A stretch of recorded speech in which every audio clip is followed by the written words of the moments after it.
Hume তিনি মনের বা অধ্যাত্ম দ্রব্যের এবং ব্যক্তিক অভিন্নতার সমস্যা নিয়ে যে মতবাদগুলো দিয়েছেন সেইটা আজকের আমি বলবো। Minds and the problem of personal identity. মন বলতে কি বোঝায়? মন বলতে যদি এমন কোনো অধ্যাত্ম দ্রব্য বোঝায় যা অপরিবর্তনীয় এবং স্বনির্ভর, তাহলে হিউমের অভিজ্ঞতাবাদ সম্মত মতবাদ অনুসারে একথা বলতে হবে যে এমন কোনো চেতন দ্রব্য স্বরূপ মনের অস্তিত্ব প্রতিষ্ঠা করা যায় না। আমাদের অপরোক্ষ অনুভবের বিষয় হলো, অর্থাৎ অভিজ্ঞতার বিষয় হলো পরিবর্তনশীল মানসিক অবস্থানসমূহ।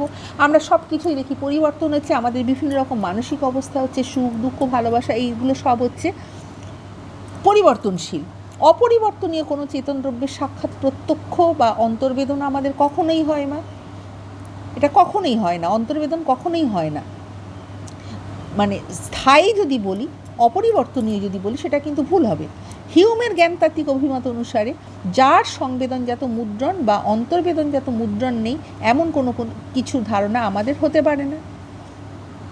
তেমনি আবার মন বলতে যদি এমন কোনো অধ্যাত্ম দ্রব্য বোঝায় যা মানসিক ভাবনা প্রবাহের ধারক বা আশ্রয়, তাহলেও হিউমের অভিজ্ঞতাবাদ সম্মত মতবাদ অনুসারে এমন কোনো চেতন দ্রব্য স্বরূপ মনের অস্তিত্ব প্রতিষ্ঠা করা যায় না।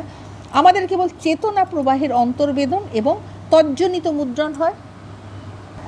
দেখা যায় চেতনা প্রবাহের অন্তর্গত দুঃখ সুখ এইসব মানসিক অবস্থাকে চেতন দ্রব্যে আশ্রিত রূপে গণ্য করলে সেই সব অবস্থার দ্রব্যের মতো অপরিবর্তনীয় হবে, কেননা আশ্রয়ের ধর্মই হলো আশ্রিতে সঞ্চারিত হয়। কিন্তু চেতনা প্রবাহের প্রতিটা চেতনা অস্থির, সদাচঞ্চল। যেসব দ্রব্যসত্তাবাদী, অর্থাৎ যারা গুণের অতিরিক্তভাবে দ্রব্যের সত্তা বা অস্তিত্ব যারা স্বীকার করছেন, অর্থাৎ দ্রব্যকে অতীন্দ্রিয় বলেও দ্রব্যের ধারণাকে স্বীকার করছেন, তাদের বিরুদ্ধে হিউম আপত্তি করেছেন। এমন কোনো অতীন্দ্রিয় দ্রব্যের সংবেদনজাত অথবা অন্তর্বেদনজাত কোনো মুদ্রণ সম্ভব নয়, এবং মুদ্রণ না হলে ধারণাও হবে না। তাই আগে মুদ্রণ হতে হবে, তবেই তো ধারণা হবে। হিউমের এই আপত্তি মূলত অভিজ্ঞতাবাদী দার্শনিক লক এবং বার্কলের বিরুদ্ধে। লকের মতে গুণের আশ্রয় রূপে জড়দ্রব্য থাকলেও বাহ্য প্রত্যক্ষে আমাদের কেবল গুণেরই অভিজ্ঞতা হচ্ছে, আশ্রয় দ্রব্যের নয়। কেননা আমরা ওগুলো দেখতে পাচ্ছি, আমাদের অভিজ্ঞতার সাহায্যে আমরা অর্জন করতে পারছি, তাই আমরা বাহ্যিক যে গুণেরই শুধু খালি অভিজ্ঞতা হচ্ছে, এক্সট্রা কোনো দ্রব্যের কোনো আমাদের যে জ্ঞান সেটা আমরা বলবো না কখনো। লকের ভাষায় জড়দ্রব্য হলো তাই যা আমি জানি না, অর্থাৎ যেটা আমি জানি না সেটাই হলো জড়দ্রব্য, লক তিনি বলছেন। লকের বিরুদ্ধে হিউমের অভিযোগ হলো এমন কোনো জড়দ্রব্যের অস্তিত্ব অভিজ্ঞতাবাদের দৃষ্টিকোণ থেকে প্রতিষ্ঠা করা যায় না, যাকে আমি জানি না, যার কোনো মুদ্রণ হয় না, এমন কোনো কিছুর ধারণারও হতে পারে না কখনো। এই রকমভাবে অভিজ্ঞতাবাদী দার্শনিক বার্কলে লকের সমর্থিত জড়দ্রব্যকে অস্বীকার করলেও পরিবর্তনশীল মানসিক অবস্থাসমূহের আশ্রয় রূপে চেতন দ্রব্যের অর্থাৎ মনের অস্তিত্ব স্বীকার করেছেন এবং বলেছেন যে স্থির সত্তা রূপে চেতন দ্রব্যের প্রত্যয় আমাদের রয়েছে। বার্কলের এই প্রকার অভিমতের বিরুদ্ধে হিউমের অভিযোগ হলো আশ্রয় দ্রব্যরূপে আত্মার বা মনের অন্তর্বেদন না হলে তার প্রত্যয় বা ধারণাও হতে পারে না। তাই আমাদের অন্তর্বেদন থাকা দরকার। অন্তর্বেদন যদি না হয় তাহলে তার প্রত্যয় বা ধারণা আমাদের কখনোই হতে পারে না। হিউম তিনি বলছেন, অর্থাৎ তার যে মূল কথা হলো বা তার যে সার কথা হলো, স্থির দ্রব্য বলে বাস্তবিকে কিচ্ছু নেই। এই প্রকার দ্রব্যের ধারণা এক প্রকার হলো ভিত্তিহীন, এটা হচ্ছে মানুষের কল্পনাজাত। বাহ্য জগতে জড়দ্রব্য বলে তেমন কিছু নেই, অন্তর্জগতেও চেতন দ্রব্য বা স্থায়ী মন বলে কিছু নেই। আমাদের কেবল গুণেরই অভিজ্ঞতা হচ্ছে, কাজেই গুণগুলো আছে এবং সেই গুণের সংবেদন বা অন্তর্বেদনজনিত মুদ্রণ ও ধারণা আছে। দ্রব্য তাই একটা নাম মাত্র, গুণগুচ্ছের নাম। আরও স্পষ্টভাবে যদি বলা হয় মুদ্রণপুঞ্জ বা ধারণাপুঞ্জের নাম। অভিজ্ঞতালব্ধ গুণগুচ্ছ অতিরিক্তভাবে দ্রব্যের ধারণা এক অসার, তাই অতিরিক্ত দ্রব্যকে চিন্তা করার কোনো দরকার নেই। এটা একটা ভিত্তিহীন এবং উদ্ভট কল্পনা। চেতন দ্রব্যের অর্থাৎ স্থির মনের ধারণাটাও এক প্রকার ভিত্তিহীন ধারণা। দ্রব্যসত্তাবাদীরা তারা বলছেন যে মন বা আত্মা হলো সরল বা অযৌগিক, অবিশ্লেষ্য বা অবিভাজ্য এবং নিরংশ আধ্যাত্মিক দ্রব্য। মানসিক অবস্থাসমূহের পরিবর্তনের মধ্যে যা স্থির থাকে, অপরিবর্তনীয় থাকে। মন বা আত্মা সম্পর্কে দ্রব্যসত্তাবাদীদের এই প্রকার অভিমতকে হিউম তিনি অগ্রাহ্য করেছেন। কেননা এমন কোনো স্থির সত্তার সঙ্গে অন্তর্দর্শনে আমাদের কোনো পরিচয় ঘটে না। অন্তর্দর্শনে আমরা কেবল পরিবর্তনশীল মানসিক অবস্থাগুলোকেই জানতে পারি, সেই সব অতিরিক্ত কোনো স্থির সত্তার সঙ্গে আমাদের পরিচয় ঘটে না।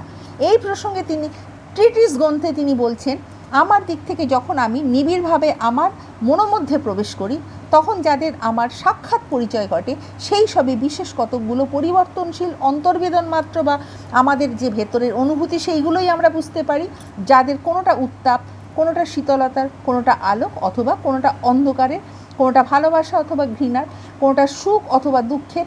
এই সব অন্তর্বেদন ছাড়া আমি কখনোই আমার আত্মার সাক্ষাৎ পাই না।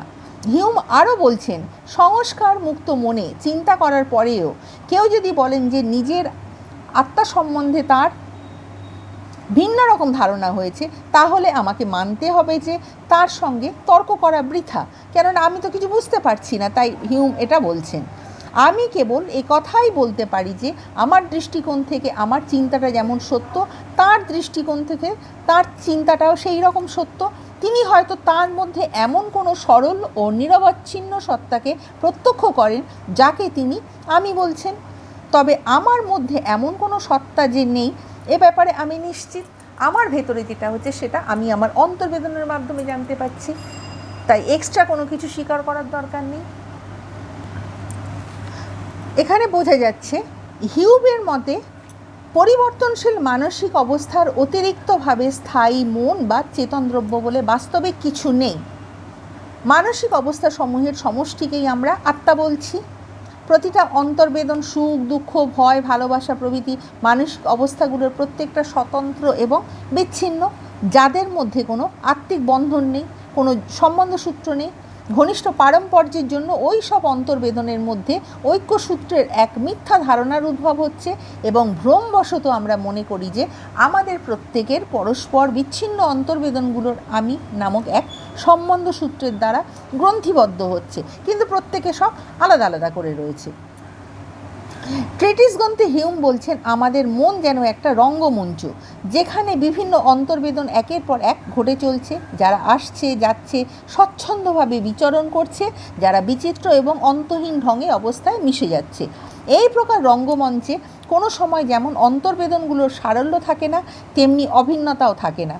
এই প্রসঙ্গে হিউম আবার একথাও বলেন যে নাট্যমঞ্চের উপমাটির দ্বারা আমরা যেন বিভ্রান্ত না হই, অর্থাৎ আমরা যেন এমন মনে করি না যে নাট্যমঞ্চ যেমন একটি স্থান যেখানে নানা দৃশ্য প্রদর্শিত হচ্ছে, মনও তেমন একটা স্থান যেখানে নানা সংবেদন আবির্ভূত হচ্ছে। নটনটি অতিরিক্তভাবে নাট্যমঞ্চ বলে যেমন একটা কিছু আছে, তেমনি অন্তর্বেদনে অতিরিক্ত মন বলেও একটা কিছু আছে। আসলে হিউম বলছেন, আমি বলে, আমার মন বলে স্থায়ী চেতনদ্রব্য বলে কিছু নেই। ভাবনা, চিন্তা, সুখ, দুঃখ এগুলো পরিবর্তনশীল মানসিক অবস্থার সমাহারই হলো মন, যাকে আমরা আমি বলে চিহ্নিত করছি। আমি বলে, তুমি বলে কোনো স্থায়ী মন বা চেতনদ্রব্য নেই। সুতরাং স্থায়িত্ব সেটা মানতে আমরা পাচ্ছি না। আমি, তুমি ইত্যাদি দ্রব্যবাচক শব্দগুলো ব্যাকরণগতভাবে বা ভাষাগতভাবে অপরিহার্য হলেও হিউমের মতে তাদের তত্ত্বগত কোনো মূল্য নেই। আমার ভিডিও তোমাদের ভালো লাগলে লাইক, কমেন্ট, শেয়ার এবং সাবস্ক্রাইব করতে ভুলো না। নেক্সট টাইম আমি আরও একটা নতুন ভিডিও নিয়ে তোমাদের সামনে উপস্থিত হব।